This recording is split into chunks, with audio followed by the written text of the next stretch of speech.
Lahat ko sakit mo. Ano? Leukemia. Paano mo alam? Siyempre, pinagtabi tayo eh. May taning na rin ang buhay mo. Ilan? 3 months. It all goes by so fast. Gabi-gabi ka na nga umiiyak. Pagpahinggan mo naman ang sarili mo. Ano ba yung ginagawa mo? I can't cry hard. Mga sulat. Ito para kay mama. Tapos, ito naman kay papa. Na huwag niya na laging sinasaktan yung mga kapatid ko. Tapos ito para sa mga kapatid ko. In my eye. Mag-aral silang mabuti. Naihawan nila yung pamilya namin sa hirap. Sila lang kasi nakakapag-aral eh. Ako, mas pinili ko na lang na maglako ng mais. Nakatulong ni nanay. Para may pambaon sila sa araw-araw. Ngayong mawawala na ako, naiyak na naman ako. Happy New Year! New Year! September lang ah. Hindi naman tayo aabot sa January. Kaya advance na lang natin. Happy New Year! Happy birthday! Birthday? Ano yun? Araw-araw birthday? Binati mo na ako kahapon ah. Pinagkait naman ng tadhana sa atin yun eh. So, ibigay na lang natin sa sarili natin araw-araw. Happy birthday! Happy birthday din sa'yo. Habulin mo ko.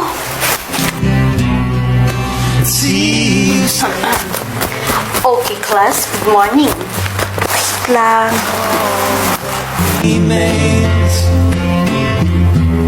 It's just an empty chair. And now that you're gone, I can't cry hard enough.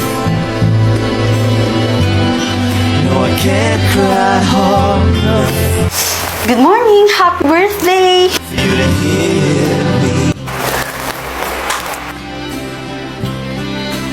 There it goes, up in the sky. There it goes, Nurse, ba't ako dito? Meron na rin ka para sa akin? Teka, nasaan si Sarah?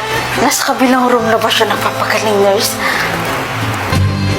no, I can't cry hard enough. Siguro yung puntod niya.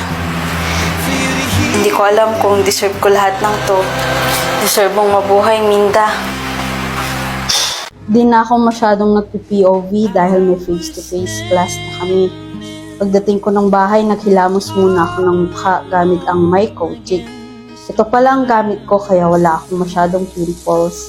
Naging fan kasi ako ng My Kojic dahil bukod sa nakakaputi ito, nakakakinis din ito ng balat. So ito na naman tayo sa routine ko. Pagkatapos ng work ko sa school, mag-work naman ako as a live streamer sa gabi. Dahil sa buhay natin ngayon, hindi pwedeng iisa lang ang source of income natin. Kailangan dumiskarte pa rin tayo. Sobrang stressful talaga ng routine ng buhay ko ngayon. School, bahay, church. At paminsan-minsan, dumadalaw din ako kina mama para makipaglaro sa mga asong nandoon. Buti na nga lang at hindi ako nagkaka-pimples dahil sa stress. Dahil yon sa My Kojic. Bye! Abay, sinasabi ko, lahat ba yung halaman ko? Ay, naku, humanap ka nga ng sarili mong bakuran. Huwag ka dito maglaro sa bakuran ko ng bola-bola mo, ha? Humanap ka doon, umalis ka. Sungit nyo naman po, Lola. Kaya kayo lagi iniwan ng mga anak nyo, eh. Isang sungit nyo, eh. Magpakabayat kasi kayo. Para di kayo nag-iisa dyan sa bahay nyo. Abay, ano sabi mo? Gusto mo tinilasin kita, ha? Ha? Umalis ka nga dito. Huwag ka nang babalik ditong bata ka, ha? Napakabastos mo. Si Kuya Errol mo, anak, makakapunta ba? Eh, kaya ko nga dinamihan yung handa ko dito para makompleto tayong lahat, eh. Every mountain, swim every ocean. Ikaw, anak, sigurado ka bang hindi ka pupunta? O, sige. Mag-ingat na lang kayo dyan, ha? Guys, nagpulbo talaga ako dito para sa inyo, Lola. Napansin ko kasi wala kayong bisita, eh. Ano, pansit, spaghetti. Ikaw na naman, kiriham. Sa susunod, kumatok ka muna ha. Hindi yung basta-basta ka na lang pumapasok dito. Kumatok ako, di mo lang narinig. Ma. Anak, dito lang ako para ibigay yung binabali niyo sa akin pera. Anak, halika. Marami akong niluto, marami akong inihanda para makakain tayo ng masarap. Halika, hindi na ako. Alis din naman po ako agad. I-take out mo na lang. I-take out mo na. Ito sandali lang ako, diba? Aalis na nga ako. Huwag niyo na nga pong pinipilit kung anong gusto niyo. Aalis na ako. Happy birthday na lang po. Climb every mountain and swim every ocean. Dali, ano lang. Ako bahala. Alis, sandali. Ano? Kapitbahay ka lang namin, di ba? Marami akong alam na kwento tungkol kay Lola Etching. Gusto mo bang pakinggan?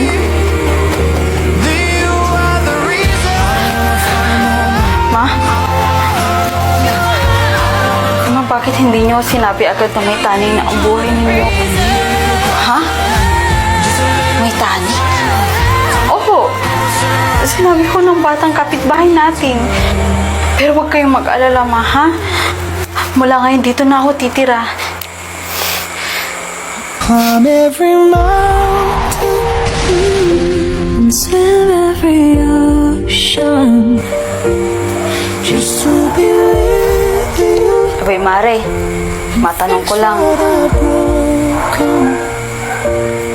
Nasaan na yung batang palaboy dito? Yung palaging naglalaro ng bola-bola dyan sa tabi-tabi. You are the Ang alin, Mare. Sige, mamaya, daanan mo ko. Diyan lang naman bahay mo eh. Magpiperya tayo. Sige, bes. Daanan na lang kita. Sige, bye-bye. Ingat.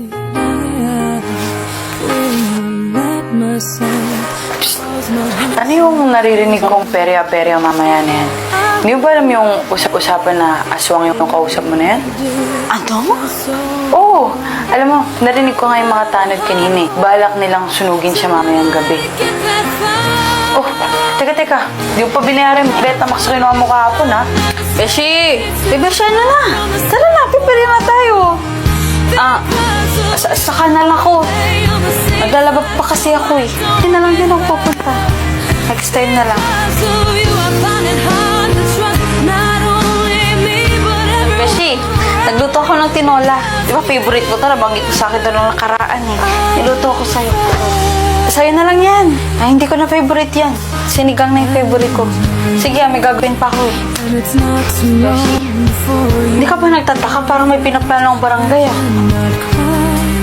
Kaya nga pa sila nagtitipon dun eh. May alam ka ba? Wala naman. Bakit? Sabi nila, balak daw nilang sunugin mamaya yung tao. Bes! Tumakas ka na ng bahay nyo ngayon din. Susunugin nila yung bahay nyo. Anong nangyari? Tumakas ka na. Oh, sige. Beshi. Bagamat hindi ko alam kung bakit naging mailap ka sa akin kanina lang, pero kahit na ganun, mananatiling ligtas ang sekreto mo sa akin. Sige, alis na ako ha. Oh, bili kayo dyan, barbecue. Oh. Barbecue ho. Tatanong ko lang sana kung anong nangyari sa bahay na yan.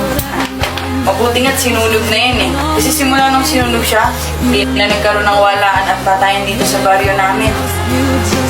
Pero, alam mo, hindi nakakapagtaka. Simula nung nawala yun, nawala rin yung kaibigan na lagi niyang kasama, yung Mila.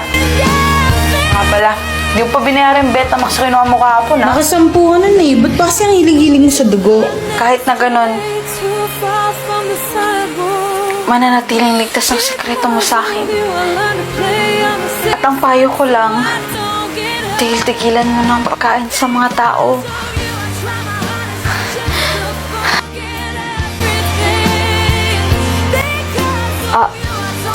Sige ho. Salamat ho ah. Yan lang ho.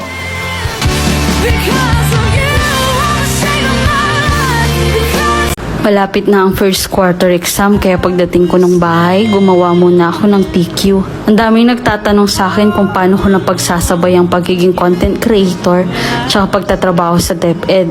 Sa totoo niyan, magre-resign na dapat ako. Kaya lang, pinigilan lang ako ni Papa. Sabi kasi niya, hindi pang habang buhay ang pagiging content creator. Buti na lamang talaga at may glutalipo. Naging part na ito ng daily routine ko kasi ito na yung naging stress reliever ko. Ito kasi yung nagpatanggal ng pagka-bloated ng tiyan ko. Kaya ngayon, medyo nagpa-flat na ang tummy ko. Very healthy din siya kasi 12 in 1, lahat natural ingredients. And guess what? 10 sachet na siya sa halagang 350 pesos. Kaya sa mga kapwa ko DepEd teachers dyan, laban tayo para sa bata, para sa bayan.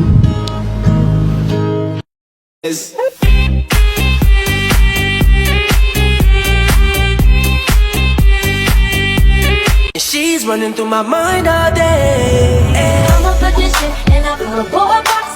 Changing my number and changing the locks. When you can't get in, all your heart won't stop. You make me cry, but boy, I'm that girl. Like something off a poster. That girl is a damn they say.